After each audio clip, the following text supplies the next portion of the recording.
പിന്നെ വരുന്ന ഇനി നമ്മുടെ ജോബി ആൻ്റണിയുടെ ജീവിതത്തിൽ വരുന്ന സെക്കൻഡ് ഫേസ് എന്ന് വെച്ച് കഴിഞ്ഞാൽ, പെട്ടെന്ന് ഈ ചേട്ടത്തിൻ്റെ കൈ പൊങ്ങിയല്ലോ, അതിനുശേഷം പിന്നെ സംഭവിക്കുന്നത് പെട്ടെന്ന് ഇവർ ആശുപത്രിയിൽ പ്രവേശിപ്പിച്ച ഇവരുടെ മകൻ്റെ ബ്ലഡ് കൗണ്ട് നോർമലാവും. അപ്പോൾ തന്നെ അവൻ അവിടെ നിന്ന് അവനെ ആശുപത്രിയിൽ നിന്ന് ഡിസ്മിസ് ചെയ്യും. അച്ഛാ പെട്ടെന്ന് സംഭവം. ദാറ്റ് മീൻസ് അപ്പോൾ എന്തിനു വേണ്ടിയാണ് ഈ ഡെങ്കു വന്ന് ഈ മകനെ കൊണ്ടുപോയെന്ന് ചോദിച്ചു കഴിഞ്ഞാൽ, ഒന്ന്, നിന്നിൽ നിക്ഷേപിച്ചിരിക്കുന്ന ശക്തി ഉടമ്പടിയിലൂടെ ഞാൻ തിരിച്ചെടുത്തിട്ടില്ല. It is there.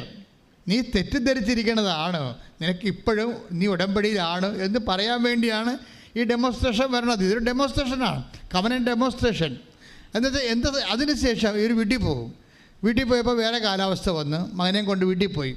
മകനെയും കൊണ്ട് വീട്ടിൽ പോയി പിറ്റേ ദിവസം ഇവർക്ക് ഡെങ്കുവായി സംഭവം. അതായത് ഒരു സ്റ്റോറി പോണ പോക്കുണ്ടല്ലേ. അപ്പോൾ ഇവർക്ക് നമുക്കറിയാലോ, നമ്മുടെ ബോഡിയെ തൊട്ട് കഴിഞ്ഞാൽ നമുക്ക് എല്ലാവരുടെ കാര്യവും നമ്മൾ അന്വേഷിക്കുകയും തിരക്കുകയും പറയുകയും ഒക്കെ ചെയ്യും. പക്ഷേ നമ്മുടെ ബോഡിയെ എന്തെങ്കിലും തൊട്ട് കഴിഞ്ഞാൽ പിന്നെ നമ്മൾ ആരുടെ കാര്യവും അന്വേഷിക്കത്തില്ല. ഒരു കൊതുക് പറഞ്ഞാൽ പോലും നമ്മൾ അതിനെ തന്തക്ക് വിളിക്കും. അല്ല, ആൾക്കാർക്ക് പനി കയറി കഴിഞ്ഞാലേ ആൾക്കാരുടെയൊക്കെ സ്വഭാവമല്ല, അടുക്കത്തില്ല. പക്ഷേ ഈ എപ്പോഴും നിങ്ങൾ മനസ്സിലാക്കേണ്ടത്, ഏറ്റവും നിങ്ങൾ ഡെലീറിയം കണ്ടീഷനിൽ ഇരിക്കുമ്പോഴാണ് ഏറ്റവും നിങ്ങൾ എംപവർ ആയിരിക്കുന്നത്. അത് എപ്പോഴും നമ്മൾ ശ്രദ്ധിക്കണം. ഏറ്റവും ഡെലീറിയം, അതായത് ഇപ്പോൾ പണ്ട് എനിക്കൊരു അനുഭവം ഉണ്ടായി. ഇപ്പം ഞാനിങ്ങനെ ഒരു പള്ളിയിൽ അസ്തേന്തിയായിട്ടിരിക്കുകയാണ്, അസ്റ്റൻ്റ്. അപ്പോൾ അവിടെ അച്ഛനില്ല, അവിടെ അച്ഛൻ ധ്യാനിക്കാനാ പറ്റുക പോയിരിക്കുക. അപ്പം ഞാനുണ്ട്, ഇടിമിട്ടി മഴ പെയ്യേ. എനിക്കാണെങ്കിൽ തൊണ്ട വരണ്ടല്ല, ഇങ്ങനെ തൊണ്ട കാർച്ച, തോട്ട്സോറ്, പിന്നെ നെഞ്ച് പറയണ ചുമ, രാത്രി ആകുമ്പോൾ ഉണ്ടാകുന്ന രാപ്പനി, എല്ലാം കൊണ്ട് ഞാൻ ഇരുന്ന് ഛർദ്ദിക്കുകയാണ്. അപ്പോൾ കറണ്ടും പോയി. അപ്പോൾ എല്ലാ വയ്യാവേലികളും ഒരുമിച്ച് വരികയാണ്, കറണ്ടും പോയി. ഞാൻ പുറത്തിരുന്ന് ഛർദ്ദിക്കുന്ന സമയത്താണ് കറണ്ട് പോയത്. വീട്ടിൽ കണ്ണും കാണാൻ പോലെ അകത്തോട്ട് കയറാൻ, മൊത്തം ബ്ലാക്ക് ഔട്ടാക്കി. ഇടുക്കൂടി കാറ്റാണ്. അപ്പോഴുണ്ടൊരു മനുഷ്യൻ വന്ന് രാത്രി വന്ന് മേടയുടെ വാതിലെ കൊട്ടി. അപ്പം ഞാനിങ്ങനെ ലുങ്കിയൊക്കെ കൊടുത്ത് ബെനിനൊക്കെ ഇട്ടിരുന്ന് ഛർദ്ദിക്കുന്ന രംഗമാണ്. എൻ്റെ യഥാർത്ഥ ഒരു രൂപം കണ്ട ആ മനുഷ്യൻ പെടച്ചതല്ലി വിണിച്ചാകും. അപ്പം ഞാൻ മിണ്ടായിരുന്നു. പക്ഷേ ഇയാൾ സമ്മതിക്കണില്ല, ഇയാൾ കൊട്ടിക്കൊണ്ടിരിക്കുകയാണ്. അപ്പോൾ ഞാൻ പറഞ്ഞു, ചേട്ടാ അവിടെ നിൽക്ക്, ഞാൻ ഛർദ്ദിച്ചിരിക്കുകയാണ്, ഇങ്ങോട്ട് ഇപ്പോൾ വരരുത്. അപ്പോൾ പുള്ളി അത് മൈൻഡ് ചെയ്യില്ല. പുള്ളി വന്നു, പക്ഷേ ഇരുട്ടത്ത് തപ്പി പിടിച്ച് പുള്ളി അവിടെ വരുന്ന ആളാണ്. കുറച്ച് കഴിഞ്ഞപ്പോൾ ഞാൻ നിരച്ച് പോയി ബാത്റൂമിൽ പോയി ടബൊക്കെ കയ്യിലൊക്കെ പോയി കഴുകി ലുങ്കിയൊക്കെ മാറി ഉടുപ്പൊക്കെ ഇട്ട് അങ്ങനെ ഇരിക്കുന്ന സമയത്ത് കറണ്ട് വന്നു. ഒരു മെഴുകുതിരിയൊക്കെ കത്തിച്ച് വന്ന സമയത്ത് പുള്ളി വന്നു. ഞാൻ എന്നെ ഇത്രയും തിരക്കെന്താണെന്ന് ചോദിച്ചു. അപ്പോൾ ഞാനോർത്ത് ഈ ആൾക്കാർ ലാസ്റ്റ് സക്രമെൻ്റ് വരത്തില്ല, അപ്പൻ അമ്മയൊക്കെ മരിക്കാൻ പോകണമെങ്കിൽ ഇതുപോലെ വന്ന് തിരക്ക് കൂട്ടും ആൾക്കാർ. കാര്യം സമയമില്ലല്ല, മരിക്കണേ കൊണ്ടുപോയി മുമ്പ് കുർബാന കൊടുക്കണ്ടേ. അപ്പം അങ്ങനെ വല്ല കേസ് ആയതുകൊണ്ട് ഞാൻ വളരെ സംയമനത്തോടെ ഇരിക്കുകയാണ് ഈ മനുഷ്യനോട് സംസാരിക്കണം. അപ്പോൾ പറഞ്ഞു, എൻ്റെ അച്ഛ എന്നുവെച്ചാൽ ഞങ്ങൾ 40 പേര് വള്ളത്തിൽ പോയിട്ട് ഇപ്പോൾ 2 ആഴ്ചയായിട്ട് ഒരു കരിനന്ദം പോയി, നന്ദനം എന്ന് പറയാൻ മനസ്സിലാവില്ല നിങ്ങൾക്ക്, മീനെ, അത് കരിനന്ദത്തെ കടപ്പുറത്ത് ഒന്നുമില്ലെങ്കിൽ ചെറിയ നന്ദം കിട്ടണ കാലം ഉണ്ടായിരുന്നു. അതും കിട്ടണില്ലെന്ന് പറയും. അപ്പോൾ എല്ലാവരും പട്ടിണിയാണെന്ന് പറയും. അപ്പോഴേ ഒന്നെങ്കിൽ ഞാൻ അവിടെ പോയി വെഞ്ചരിച്ച് കൊടുക്കണം രാത്രി. അവിടെയൊക്കെ ഇരിക്കുമ്പോൾ അങ്ങനെയാണ് എൻ്റെ രീതികൾ. മിക്കവാറും അച്ഛന്മാർ പോകും. അപ്പോൾ ഞാൻ പറഞ്ഞു, ചേട്ടാ എൻ്റെ വശകേടാണ്, ഞാൻ ആരെങ്കിലും നാളെ രാവിലെ കുർബാനയ്ക്ക് ഒരു അച്ഛനെ കിട്ടിയിട്ടേ, നാളെ രാവിലെ കുർബാനയില്ലേ, രാത്രി അവിടെ നിന്ന് പോകണമെന്ന് എനിക്ക് ആഗ്രഹമുണ്ട്, അല്ലെങ്കിൽ ഞാൻ കിടപ്പ് ശരിയാകത്തില്ല. അപ്പോൾ ഏതെങ്കിലും ഹോസ്പിറ്റലിൽ പോയി അഡ്മിറ്റ് ചെയ്യണമെന്നുണ്ട്. പക്ഷേ അച്ഛനെ വിളിച്ചിട്ട് പണ്ടത്തെ ഈ കറക്കണ ഫോണല്ലേ, കാറ്റുമാണ്, അപ്പോൾ എടുക്കുമ്പോൾ അച്ഛന്മാരെ കിട്ടത്തില്ല. അപ്പോൾ അങ്ങനെ ഒരു അവസ്ഥയിൽ ഞാനിങ്ങനെ ഈ തളർന്ന് ഇതിനെ കുത്തി കറക്കിക്കൊണ്ടിരിക്കുകയാണ്. ഞാൻ ചേട്ടാ ഒരു അച്ഛനെ കിട്ടിയിട്ട് വേണം എനിക്ക് രാത്രി ഇവിടുന്ന് ആശുപത്രിയിൽ പോകാൻ, അതാണ് അവസ്ഥ. അപ്പോൾ അച്ഛൻ എന്നോട് പറഞ്ഞു, അച്ഛാ എന്തെങ്കിലും ഒന്ന് വെഞ്ചരിച്ച് തരാൻ പറഞ്ഞു. ഉടനെ ഞാനത് കാശ് അവിടെ മെസ്സേജ് എടുത്തിട്ട് ഒരു കാശിലും എടുത്തിട്ട് വിശ്വപ്രമാണം ചൊല്ലി ഈ മത്സ്യബന്ധ നിയോഗ പ്രാർത്ഥന, പ്രത്യേക പ്രാർത്ഥനയുണ്ട്, ആ ചൊല്ലിയിട്ട് ചേട്ടന് കൊടുത്ത് ബ്ലസ് ചെയ്ത് വിട്ട്. എന്നിട്ട് എനിക്ക് പിന്നെ ആ ചേട്ടൻ പോയി കഴിഞ്ഞപ്പോൾ തന്നെ എനിക്ക് അച്ഛനെ കിട്ടി. ലോണിൽ മറുവ കണ്ടുന്നൊരു അച്ഛനെ കൊച്ചിയിൽ നിന്ന് കിട്ടി. ഞാൻ അച്ഛനെ ഏൽപ്പിച്ച് വെച്ചാൽ എപ്പോൾ ഞാൻ വരുമെന്നറിയത്തില്ല, എത്ര ദിവസം കിടക്കേണ്ടി വരുമെന്ന് അറിയത്തില്ല, അച്ഛൻ വന്ന് കുർബാന ചൊല്ലി കൊടുക്കണമെന്ന് പറഞ്ഞ് അച്ഛനേറ്റ് ഞാൻ രാത്രി ഓട്ടോറിക്ഷ എടുത്ത് പോവുകയും ചെയ്തു. ഞാൻ പിന്നെ വന്ന 2 ആഴ്ച കഴിഞ്ഞിട്ടാണ് കിടന്നു പോയി. 2 ആഴ്ച കഴിഞ്ഞിട്ടാണ് ഞാൻ വരണത്. 2 ആഴ്ച കഴിഞ്ഞിട്ട് വരുമ്പോൾ പിറ്റേ ദിവസം ഈ ചേട്ടൻ വന്ന്. അപ്പോൾ ഞാനോട് കർത്താവേ പഴയ ദുരിതം പറയാൻ വേണ്ടി വരികയാണ്. അപ്പോൾ പുള്ളി ഭയങ്കര ഹാപ്പിയാണ്. ഞാൻ പറഞ്ഞ് അപ്പം ഞാൻ പിന്നെ ചേട്ടാ സന്തോഷമാണ്. ആ സന്തോഷം അന്ന് തന്നെ രക്ഷപ്പെട്ടെന്ന് പറഞ്ഞു. കാര്യം ഈ കാശുരൂപം കൊണ്ട് കെട്ടുകയും പുള്ളി കൊണ്ടുപോയി പിറ്റേ ദിവസം പോയി വങ്കടയെന്ന് പറഞ്ഞൊരു വലിയ മത്സ്യമുണ്ട്, അതിൻ്റെ ഒരു കൂട്ടത്തിന് അടിച്ചത് മൊത്തം അന്നത്തെ 40,000 രൂപ കിട്ടി. 93 ഈ കാലഘട്ടം. ഇപ്പം എത്രയായി? ഇപ്പം 30 കൊല്ലമായില്ലേ? 30 കൊല്ലം മുമ്പ് 40,000 രൂപ കിട്ടിയാൽ അത് വലിയ ഒരു കിട്ടലാണ്. അതിനുശേഷം അവർക്ക് പിന്നെ അരിമുട്ടിയിട്ടില്ല. അപ്പം ഞാൻ മനസ്സിലാക്കിയ സത്യം എന്താ വെച്ച് കഴിഞ്ഞാൽ, ഞാൻ വയ്യാണ്ടിരുന്ന് 0 ആയിട്ട് തകർന്നിരുന്ന സമയത്താണ് ഈ സംഭവം ചെയ്തിരിക്കുന്നത്. അന്ന് മുതൽ ഞാനൊരു കാര്യം പഠിച്ചു.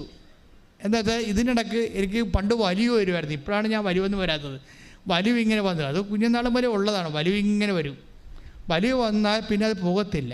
അപ്പോൾ വലിവ് വന്ന് ആശുപത്രി കട്ടിലേൽ മേടെ കിടക്കിയിരിക്കും.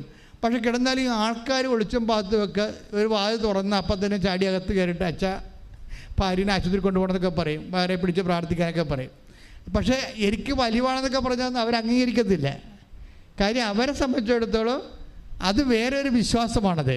അപ്പം ഞാനത് പ്രാർത്ഥിച്ച് കൊടുക്കും. കിടന്നാലും കിടന്നുകൊണ്ട് പ്രാർത്ഥിച്ച് കൊടുക്കും. കാര്യം വെച്ച് കഴിഞ്ഞാൽ ഇതെന്താ പ്രശ്നം വെച്ച് കഴിഞ്ഞാൽ, നമ്മൾ എന്തുമാത്രം അവശരാകുന്നുവോ അത്രയും ഒരു ദൈവ വേലക്കാരൻ്റെ പവർ കൂടിക്കൊണ്ടിരിക്കും. വിശ്വാസിയുടെ ഒരു ഗുണം അതാണ്. അത് നിങ്ങളെപ്പോഴും നമ്മൾ ശ്രദ്ധിക്കണം. അതുകൊണ്ടാണ് വചനം പറയണത് ബലഹീനതയിലാണ് ദൈവത്തിൻ്റെ അതിന് 2 കൊരിന്ത്യർ 12:9 എടുത്ത് ശ്രദ്ധിക്കട്ടെ. ഹല്ലേലൂയ ഹല്ലേലൂയ ഹല്ലേലൂയ ഹല്ലേലൂയ യേശുവേ നന്ദി. Hallelujah hallelujah hallelujah hallelujah hallelujah hallelujah hallelujah യേശുവേ സ്തുതി. Hallelujah hallelujah hallelujah hallelujah hallelujah hallelujah hallelujah. 2 കൊരിന്തോസ് 12-ാം-അധ്യായം 9-ാമത്തെ എന്നാൽ അവിടുന്ന് എന്നോട് അരുൾ ചെയ്തു. പറഞ്ഞേ, എന്നാൽ അവിടുന്ന് എന്നോട് അരുൾ ചെയ്തു. ഏറ്റു പറഞ്ഞേ, എന്നാൽ അവിടുന്ന് എന്നോട് അരുൾ ചെയ്തു, നിനക്കെന്റെ കൃപ മതി. നിനക്കെന്റെ കൃപ മതി. എന്തെന്നാൽ ബലഹീനതയിലാണ് എന്റെ ശക്തി പൂർണ്ണമായി പ്രകടമാകുന്നത്. ഇതാണ് വെച്ചാൽ എന്തെന്നാൽ പറഞ്ഞേ, എന്തെന്നാൽ നിനക്കെന്റെ കൃപ മതി. എന്താ പ്രോബ്ലം വെച്ചാൽ നമുക്ക് ചിലപ്പോൾ കടങ്ങളുണ്ടാകാം. ചിലപ്പോൾ നമ്മുടെ വീട് 3 പറമ്പും ജപ്തി നടപടി വന്നിരിക്കുകയായിരിക്കാം. അപ്പോഴും ദൈവം പറയും മൈ ഗ്രേസ് ഈസ്, നിൻ്റെ വീട് ചിലപ്പോൾ പോകുമായിരിക്കും, പക്ഷേ my grace is sufficient for you. ഇത് മനസ്സിലായി? ഇത് നിങ്ങൾ ഈ തന്ത്രം പഠിക്കണം. ഇതൊരു ഭയങ്കര, അതായത് ചിലപ്പോൾ നിൻ്റെ വീട് പോകുമായിരിക്കും, പക്ഷേ my grace is sufficient for you എന്ന് വെച്ചാൽ നിനക്കെൻ്റെ കൃപ മതിയാവും. കാര്യം ഇത്തരം 10,000 വീടുകൾ തിരിച്ചു തരാൻ കഴിവുള്ളതാണ് ദൈവത്തിൻ്റെ കൃപ. ആഴ കൈയടിച്ച് ശ്രദ്ധിക്കട്ടെ. ഹല്ലേലൂയ ഹല്ലേലൂയ ഹല്ലേലൂയ ഹല്ലേലൂയ യേശുവേ നന്ദി. Hallelujah hallelujah. പരിശുദ്ധ പരമ ദിവ്യകാരുണ്യത്തിന് ആരാധനയും സ്തുതിയും പുകഴ്ചയും ഉണ്ടായിരിക്കട്ടെ. അതുകൊണ്ട് എൻ്റെ മക്കൾ മനസ്സിലാക്കേണ്ട ഒരു വിഷയമുണ്ട്. നിങ്ങളെ പ്രാർത്ഥിക്കേണ്ട സബ്ജക്റ്റ് ഞാൻ പറഞ്ഞുതരാം. നിങ്ങളെ പ്രാർത്ഥിക്കേണ്ടത് ക്ലേശകാലത്ത് മിനിമം കൃപ നിലനിർത്തി കിട്ടാൻ വേണ്ടി പ്രാർത്ഥിക്കണം. മനസ്സിലായില്ലേ? ക്ലേശകാലം എന്ന് പറഞ്ഞത് അത് ബിബ്ലിക്കലി സ്പീക്കിംഗ് ടെമ്പററി ടൈമാണത്. ഒരു കുറച്ച് കാലമേ ഉണ്ടാകത്തുള്ളത്, അതങ്ങനെ മാറിപ്പോകും. ദൈവം ഒരിക്കലും എപ്പോഴും നമ്മളിങ്ങനെ ഇട്ട് കഷ്ടപ്പെടുത്തതില്ല. ഇപ്പോൾ ഏത് ടൈം വരും, നിങ്ങളുടെ വിശ്വാസത്തെ ഉജ്ജ്വലിപ്പിക്കും, നിങ്ങളുടെ വിശ്വാസ കൈമാറ്റത്തെ പ്രജ്വലിപ്പിക്കും, എന്നിട്ട് അതിൻ്റെ ഡ്യൂട്ടി പൂർത്തിയാക്കിയിട്ട് ആ കാലം മാറിപ്പോകും. പിന്നെ നിങ്ങളുടെ എംപവറിങ്ങിൻ്റെ കാലം വരും. പക്ഷേ ഈ ക്ലേശകാലത്ത് മര്യാദയ്ക്ക് കൈകാര്യം ചെയ്യാൻ പറ്റുന്നില്ലെങ്കിൽ നമ്മൾ അവിശ്വസ്തരായിട്ട് മാറും. ഈ ക്ലേശകാലത്തിൻ്റെ ഉദ്ദേശം നമ്മുടെ ഫിഡലിറ്റി ചെക്ക് ചെയ്യുകയാണ്. നമ്മുടെ കപ്പാസിറ്റി, നമ്മളുടെ ഒരു ആധ്യാത്മിക കപ്പാസിറ്റി എപ്പോഴും ഇങ്ങനെ ചെക്ക് ചെയ്തുകൊണ്ടിരിക്കും. കാര്യം കൃപയെന്ന് പറഞ്ഞാൽ എന്താണ്? 2 കൊറിന്ത്യർ 12:9 അനുസരിച്ചുകൊണ്ട് ശക്തിയാണ്. ദൈവത്തിൻ്റെ ശക്തിയാണ്. ഈ ശക്തി ബൈബിളിൽ കപ്പാസിറ്റി എന്ന് പറയും, കഴിവാണ്. ദൈവം നോക്കുന്ന ഒരു മനുഷ്യൻ്റെ കഴിവ് എന്താണ്? അത് മസിൽ പവറാണോ, മണി പവറാണോ, പാർട്ടി പവറാണോ, അല്ലെങ്കിൽ അങ്ങനെയുള്ള പവറൊന്നും ദൈവം അംഗീകരിക്കണില്ല. കാര്യം എന്താണ്? അത് എപ്പോഴായാലും യൂസ് ആൻഡ് ത്രോയാണ്. പോകാതെ നിൽക്കണത് ഈ ഗ്രേസ് പവറാണ്. ഗ്രേസ് ഒരു പവറാണ്. അപ്പം അതുകൊണ്ട് എപ്പോഴും നമ്മൾ ഒരു ക്ലേശകാലം വന്ന് ടാപ്പിംഗ് ടൈം എന്ന് പറയും. ഇപ്പോൾ റബ്ബറില്ലേ, റബ്ബറിനൊരു ടാപ്പിംഗ് ടൈമുണ്ട്. അപ്പോൾ അതുപോലെ തന്നെ നമ്മൾ ടാപ്പിംഗ് ടൈം കഴിയുമ്പോൾ നമ്മളത് കടും വെട്ടിന് കൊടുക്കും. പക്ഷേ ടാപ്പിംഗ് ടൈം എന്ന് പറയുന്നത് നമ്മളെ സംബന്ധിച്ചുള്ള ടാപ്പിംഗ് ടൈം എന്ന് പറയുന്നത് എന്താണ്? കത്തി കൊണ്ട് മുറിക്കണ സമയം അല്ലേ? വെളുപ്പിന് 3 മണിക്ക് തൊട്ട് മുറിക്കാൻ തുടങ്ങത്തില്ലേ? മുറിച്ചിക്കണ സമയത്ത് അവിടുന്ന് പാലിറ്റ് വീഴും. 10 മണിക്ക് വന്ന് ആ പാല് ചിരട്ട അവരെടുത്തുകൊണ്ട് പോകും. ഇതാണ് ടാപ്പിംഗ് ടൈം എന്ന് പറയുന്നത്. അതിൻ്റെ മുറിവിലാണ് വന്നത്. അത് ഇതുപോലെ ക്ലേശകാലം എന്ന് പറയുന്നതാണ് കൃപയുടെ ടാപ്പിംഗ് ടൈം എന്ന് പറയുന്നത്. ക്ലേശകാലമാണ്. അപ്പോൾ ചില സമയത്ത് ഭർത്താവ് നമ്മളെ ഉപേക്ഷിച്ചിട്ട് നമുക്ക് തോന്നും, വിളിക്കണില്ല, തിരക്കണില്ല, ടാപ്പിംഗ് ടൈമാണ്. അഞ്ഞു കിടന്നുകൊണ്ട് അയാൾക്ക് വേറെ ബന്ധമുണ്ട്, അതുകൊണ്ട് എന്നെ വിളിക്കാഞ്ഞത്. ഇനി വീട്ടുകാരെ വിളിച്ചിട്ട് നിങ്ങളുടെ അമ്മായിയമ്മോട് പറയും നിങ്ങളുടെ വളർത്തത് ദോഷമാണ്, മകൻ കണ്ട പെണ്ണുങ്ങളുടെ കൂടെയാണെന്നൊക്കെ പറയും. ഇല്ലാത്ത ഡയലോഗൊന്നും ഫിറ്റ് ചെയ്യരുത്. അത് ടാപ്പിംഗ് ടൈമാണ്. നിങ്ങൾ മൗനമായിട്ട് നിന്നുകൊണ്ട് ശാന്തമായി വിഷയത്തെ കർത്താവിന് സമർപ്പിച്ചിട്ട് കർത്താവിനെ കൊണ്ട് തന്നെ അത് കൈകാര്യം ചെയ്യിക്കണം. നിങ്ങൾ കൈകാര്യം ചെയ്യാൻ പോകരുത്. നമ്മളെ കർത്താവിനെ കൊണ്ട് തന്നെ കൈകാര്യം ചെയ്യിക്കണം. എന്താ സംഭവിച്ചു കഴിഞ്ഞാൽ, ഇപ്പോൾ നിങ്ങളുടെ കർണത്ത് ചെവിയിൽ ഒരു പാറ്റ പോയി, ഉടനെ എടുത്ത് കുപ്പിച്ചിൽ ഉൾപ്പെടെയുള്ള സാധനം കുത്തിക്കയറ്റും. അപ്പോൾ അത് ഉടനെ നിങ്ങൾ സ്റ്റോപ്പ് ചെയ്യണം, ഒന്നും ചെയ്യരുത്. കണ്ണിൽ എന്തെങ്കിലും കയറി കഴിഞ്ഞാൽ നമ്മൾ കണ്ണിട്ട് തിരുമിയിട്ട് അവിടെ ഉള്ള എല്ലാ കോശങ്ങളെയും നിങ്ങൾ ഡാമേജ് ആക്കിയിട്ട് രക്തം കണ്ണിൽ നിന്ന് വരും. Don't do it. മറിച്ച് എന്താ, അപ്പം തന്നെ ഒരു ഡോക്ടറുടെ അടുത്ത് പോകണം. എക്സ്പേർട്ടിൻ്റെ അടുത്ത് പോയിട്ട് എക്സ്പേർട്ടാണ് ആ വിഷയം ചെയ്യേണ്ടത്. ഇതുപോലെ ഉള്ള ക്ലേശകാലത്ത് നിങ്ങളായിട്ട് അത് പരിഹരിക്കാൻ നോക്കരുത്, മറിച്ച് കർത്താവ് അത് പരിഹരിക്കാൻ നോക്കണം. മനസ്സിലായില്ലേ?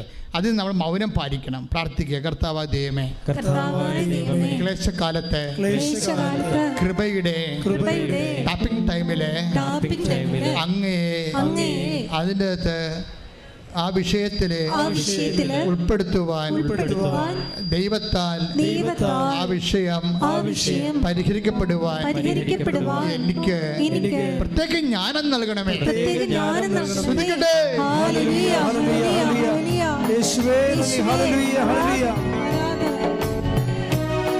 അപ്പോൾ നിങ്ങൾ ഞാനിപ്പോൾ ഇങ്ങനെ പറഞ്ഞില്ലേ, ഈശോ ഇതിലൂടെ പറഞ്ഞില്ലേ. അപ്പോൾ നിങ്ങൾ ഈ വിഷയത്തിൽ ഇരിക്കുന്ന ആൾക്കാർ ഞാനുമായിട്ട് നിങ്ങളുടെ മനസ്സിൽ ചിലപ്പോൾ തട്ടുപിടിച്ചിട്ടുണ്ടാകും. പിന്നെ അച്ഛൻ പറഞ്ഞ ശരിയാണ്, പക്ഷേ ഞാനിങ്ങനെ കുറേ കാര്യമൊക്കെ ചെയ്തതാണ്, ഇപ്പോഴും ഞാൻ അധോഗതിയിലാണെന്ന് നിങ്ങൾ പറയും. എൻ്റെ മകളെ എന്താ പ്രോബ്ലം എന്ന് വെച്ച് കഴിഞ്ഞാൽ, ഇതിലൊരു 3 ഘട്ടമുണ്ട്. നിങ്ങളെ ഗ്രേസിൻ്റെ കപ്പാസിറ്റിയിലൂടെ വിളിച്ചു കഴിഞ്ഞാൽ, ഒരു കൃപയുടെ കപ്പാസിറ്റിയിലൂടെ വിളിച്ചു കഴിഞ്ഞാൽ, all on A sudden at A time settlement അല്ല സംഭവം. ഒരു 3 പ്രാവശ്യത്തെ സെറ്റിൽമെൻ്റ് ഉണ്ടത്. അതറിയണമെന്നുണ്ടെങ്കിൽ നമ്മൾ ആദ്യം പറഞ്ഞ വചനം വായിക്കണം, എസെക്കിയേലിൻ്റെ 16:4. അതായത് അതിൽ ഇതാണ്, ഒരു കുഞ്ഞ് പെറ്റ് ചോര പുരണ്ട് പൊക്കിൾക്കൊടി മുറിക്കാൻ പോലും ആരും ഇല്ലാതെ, ഉപ്പ് പെരട്ടാൻ ആരുമില്ല. ഉപ്പ് പെരട്ടാനത്ത് നമുക്ക് മനസ്സിലാകത്തില്ല, ബൈബിൾ ലാംഗ്വേജാണത്. അതായത് അവരുടെ കാലത്ത് ഇസ്രയേലിൽ ഈശോൻ്റെ കാലത്തും ഉണ്ടായിരുന്നു, ഇപ്പോഴും ഉണ്ടാവും അത്. അവിടെ വയറ്റാട്ടിമാർ ചെയ്യുന്ന ഒരു സൂതികർമ്മമാണ്. എന്ന് വെച്ചാൽ ഉപ്പെടുത്തിട്ട് അവർ പൊക്കിൾക്കൊടി മുറിച്ചിട്ട് വയറ് മുഴുവനും ഇത് പെരട്ടും. ഇത് എന്തിനാണ് പെരട്ടണത്? ഈ കുഞ്ഞിൻ്റെ ഉള്ളിൽ ബോഡിയിൽ കുറേ വെള്ളം ഉണ്ടാകത്തില്ല, എക്സ്ട്രാ വെള്ളം, ആവശ്യമില്ലാത്ത വെള്ളമില്ലേ, ആ വെള്ളമെല്ലാം പുറത്തേക്ക് കളയാൻ വേണ്ടി പൊക്കിൾക്കൊടി മുറിച്ചിട്ട് അവർ ഉപ്പ് പെരട്ടും. എന്തുപ്പാണ് പെരട്ടണത്? ചാവ് കടലിലെ ഉപ്പാണ് പെരട്ടണത്. നമ്മുടെ ഇപ്പോൾ ഉപ്പല്ല, അത് ഉപ്പ് പാറയാണ്. അത് പൊടിച്ചെടുത്തിട്ട് എല്ലാ വീട്ടിലും കുറച്ചേ ഉണ്ടാകും. അതെടുത്തിട്ട് ഇങ്ങനെ ഗർഭസ്ഥ ശിശുവിനെ പെരട്ടും. അത് പരിചരണമാണ്. ഇപ്പം എന്താ ബൈബിൾ പറയണത്? നിന്നെ പെറ്റ കാലത്ത് വിശ്വാസിയുടെ ജീവിതം ആ ഇസ്രയേലാണ്. നീ വിശ്വാസം സ്വീകരിച്ച സമയത്ത്, വിശ്വാസം വളർന്ന കാലത്ത് നിൻ്റെ പൊക്കിൾക്കൊടി മുറിക്കാൻ ആരുമില്ലായിരുന്നോ? എന്നുവെച്ചാൽ ഒരു പ്രാഥമിക പരിചരണം പോലും തരാൻ നമുക്കാരുമില്ലാത്തൊരു സമയമുണ്ടാവും. ഈ ടൈമാണ് ടാപ്പിംഗ് ടൈം എന്ന് പറയുന്നത്. പ്രാഥമിക, അതായത് കായേൻ ആബേലിനെ കൊന്നില്ലേ, അപ്പം കായനോട് ദൈവം ചോദിച്ചില്ലേ, എന്താണ് നിൻ്റെ മുഖം ഇങ്ങനെ വെങ്ങിയിരിക്കണമെന്ന് ചോദിച്ചില്ലേ? അവൻ കാണിച്ച നീച പാപമാണെങ്കിൽ പോലും നീചപാപിയുടെ മുഖം പോലും വാടുന്നത് സഹിക്കാത്തൊരു ദൈവത്തിൻ്റെ സന്നിധാനത്തിലാണ് നീ ഉടമ്പടി ചെയ്തിരിക്കുന്നത്. ശ്രുതികട്ടെ ഹല്ലേലൂയ.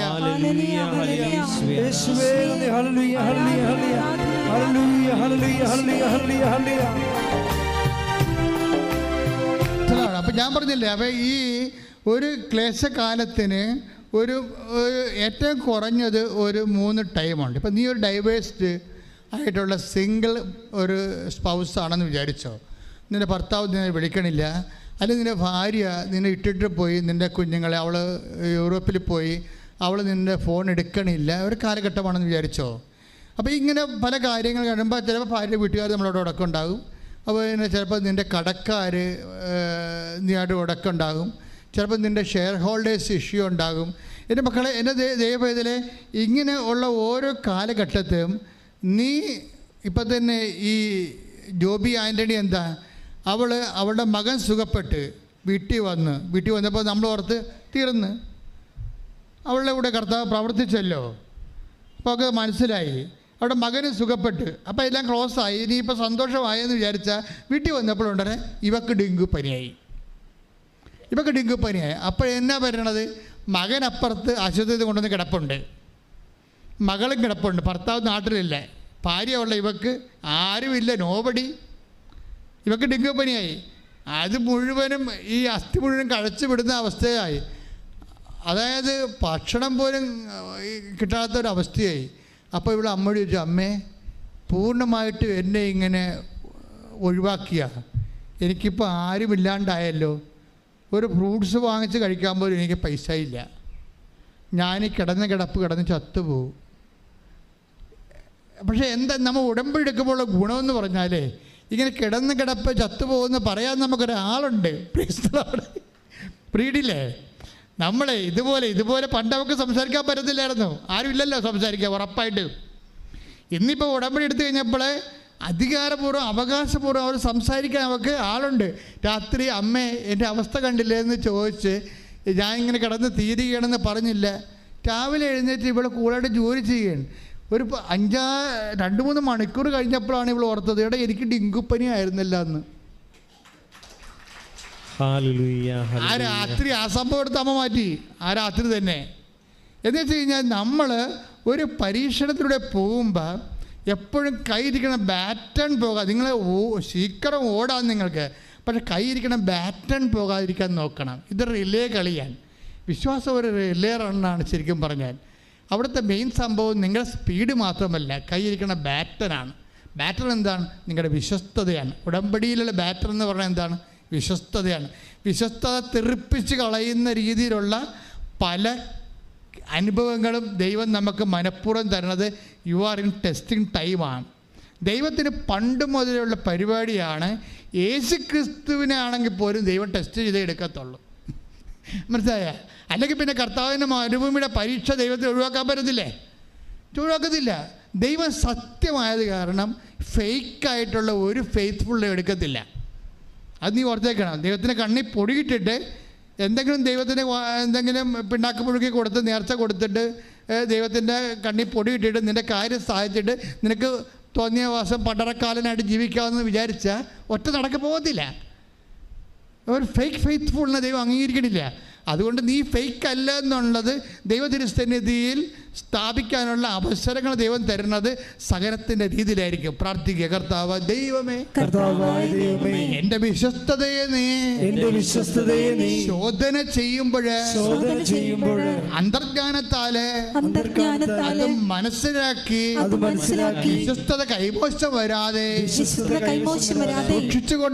സൂക്ഷിച്ചുകൊണ്ട് ഉടമ്പടിയുടെ കൃപ പ്രാപിക്കാൻ എന്നെ സഹായിക്കണമേ. ഹല്ലേലൂയ, ഹല്ലേലൂയ, ഹല്ലേലൂയ, ഹല്ലേലൂയ, യേശുവേ നന്ദി, ഹല്ലേലൂയ, ഹല്ലേലൂയ, ഹല്ലേലൂയ, ഹല്ലേലൂയ.